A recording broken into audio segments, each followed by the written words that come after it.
మనము ఈ ఉపవాస దినం రోజున అసలు ఉపవాసం ద్వారా మనం ఏం చేయగలుగుతాము?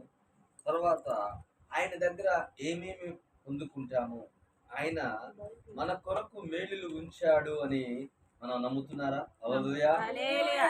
నమ్ముతున్నట్లయితే గట్టిగా హల్లెలూయా చెప్దామా? హల్లెలూయా. హల్లెలూయా! హల్లెలూయా. ప్రియమైన దేవుని బిడ్డలారా, ఆయన ప్రతిదీ ఆయన దృష్టికి మనము విలువైన వారిగా కనబడితే, ఆయన దృష్టికి మనము మేలు ఏమిది చేసేవారిగా కనబడితే, ఆయన అనేక విషయాల్లో మనల్ని ఆదరిస్తూ, మనల్ని కనికరిస్తూ, మనల్ని భద్రపరుస్తూ, కోడి తన పిల్లలను ఏ విధంగా అయితే రెక్కల చాటున కాచి కాపాడుద్దో ఆ విధంగా మనల్ని కాపాడుతాడు. హల్లెలూయా! హల్లెలూయా. ఈ దినము ధ్యానించుకుందాం. నిర్గమకాండము 15వ అధ్యాయము 26వ